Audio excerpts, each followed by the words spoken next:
Good morning, everybody. Happy Thursday to you. Time to get back to some topics that have been of interest to a lot of people, and certainly precious metals, gold and silver. There's a lot of people that collect coins. There's a lot of people that stack silver. There's people that collect gold and have an interest in trading gold and things like that. And in my last video, if you didn't see it, go back about a week or so.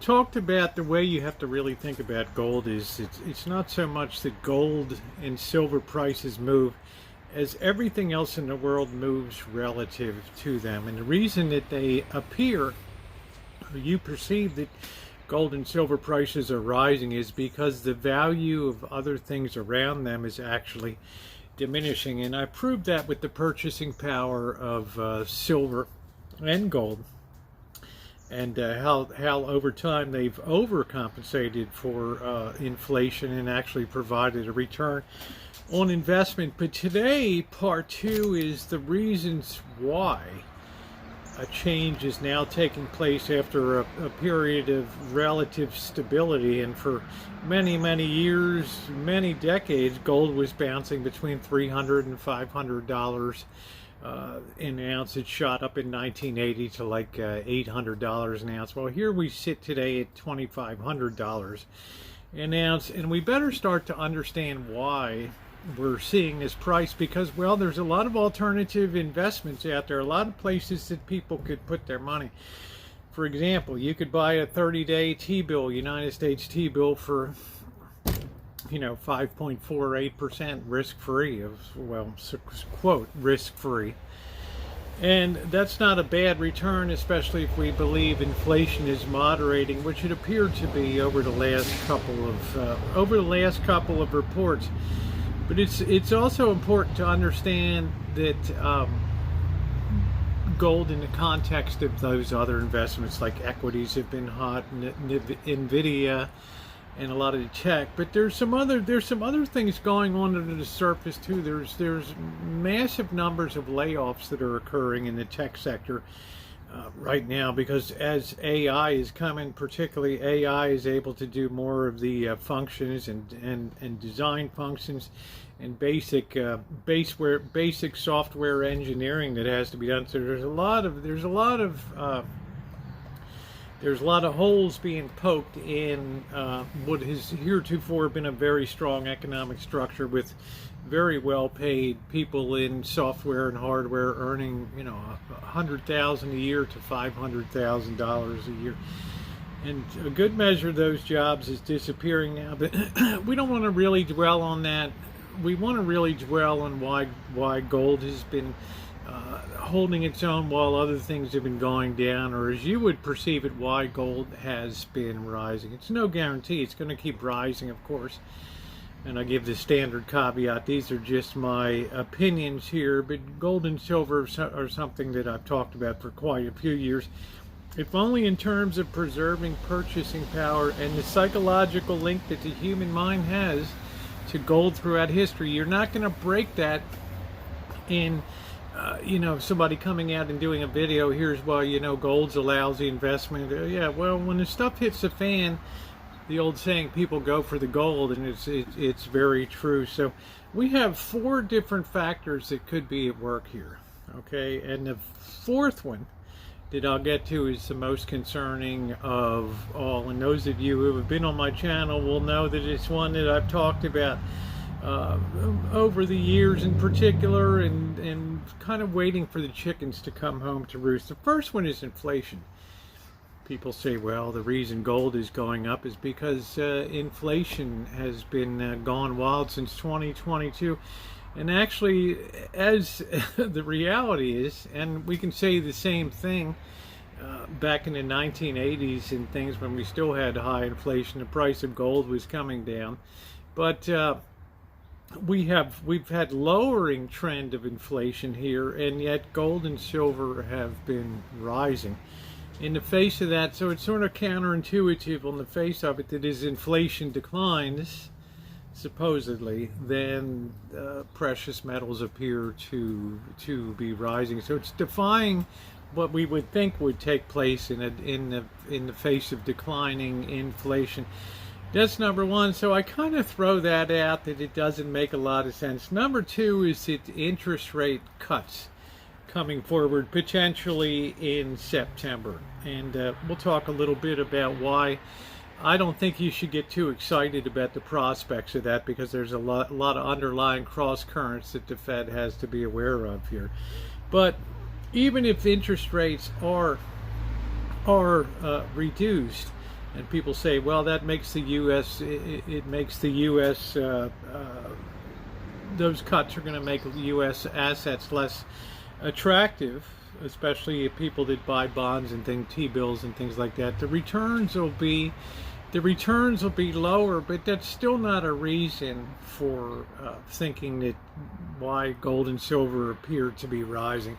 It's really not justified with that way of thinking, because through history, traditionally, when the Fed starts cutting interest rates, you have a rise in anticipation of that turning point, but then when the rate cuts start to come, we usually have like reinforcing data from the economy that shows weakening, and people start to become fearful, and the stocks don't perform as well when interest rate cuts are underway. It takes quite a while to start working into the to the economy, at least traditionally. The third one is concerns. The U.S. dollar has been on a big tear for years.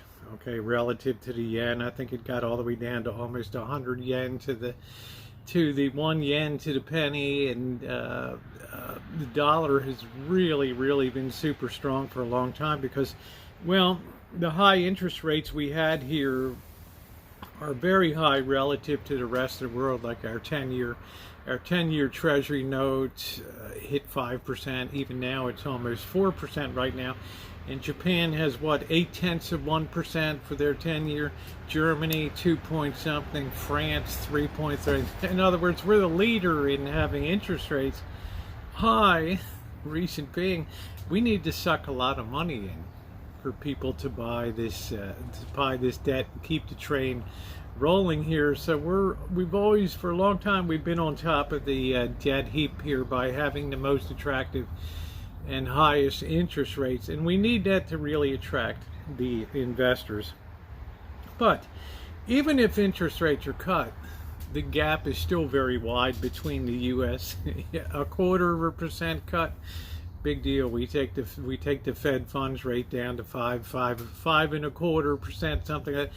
It still towers over the yields in the rest of the world. So it doesn't really make sense that cutting interest rates or cutting yields would make U.S. assets less attractive. Well, they might if it also entails weakening the U.S. dollar, which it seems to have done lately.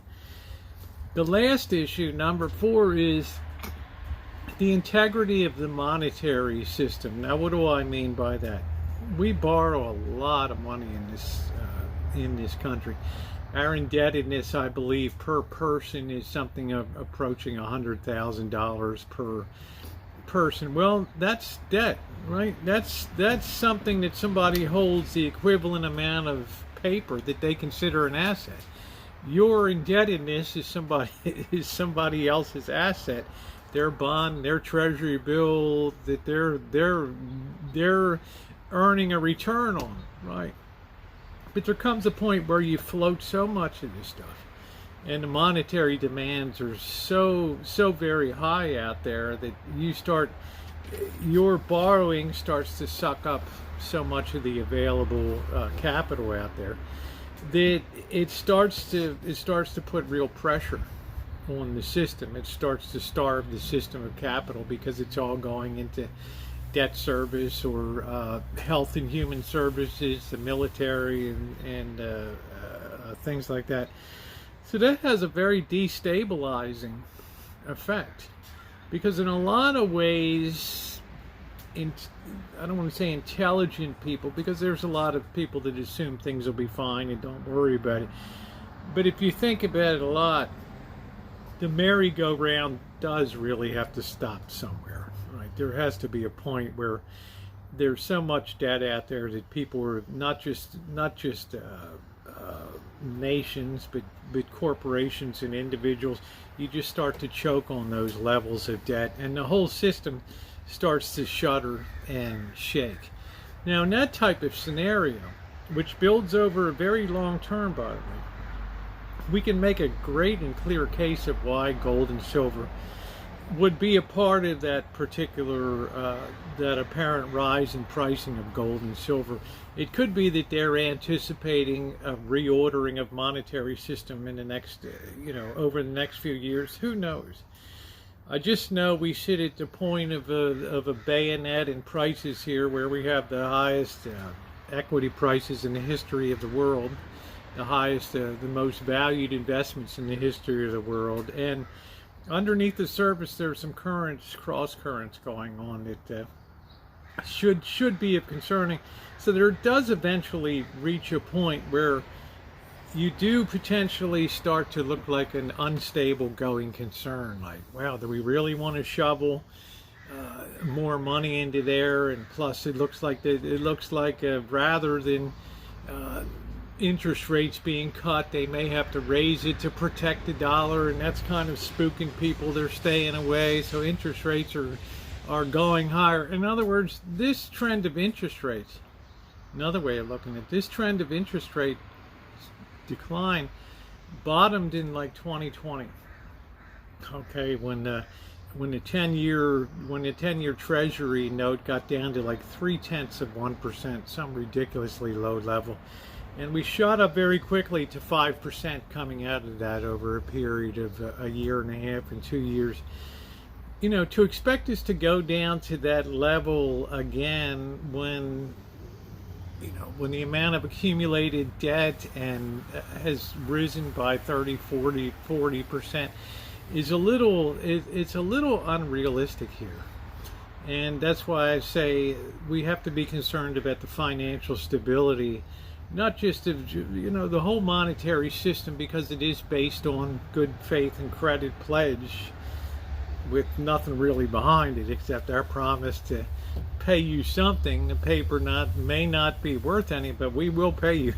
You will have those bills in your hand. People start to look around.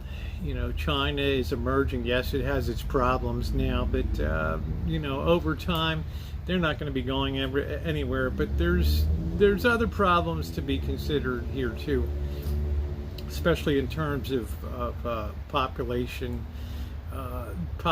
declines that are really worrisome. That's going to have the effect on how much GDP can be generated in economies and things like that. So it's going to be a very demanding time coming up, and population collapse is going to play a very big part of that. So there's some reasons to really question stability going forward, and that's what I really think ultimately may be driving the gold and silver. It's just people positioning themselves for a little bit of a hedge, a little bit of a safety hedge here. So there we go, as promised, why I think gold and silver have been moving. I hope you've enjoyed this. If you have, please hit the subscribe button here and the bell for all notifications. We will be talking about additional things coming up, and what it really means is populations decline worldwide, and why is that happening, and what is driving it, what has changed in the world, and how disordered are we in terms of has the decline of a traditional family thing, has that fed into our problems here?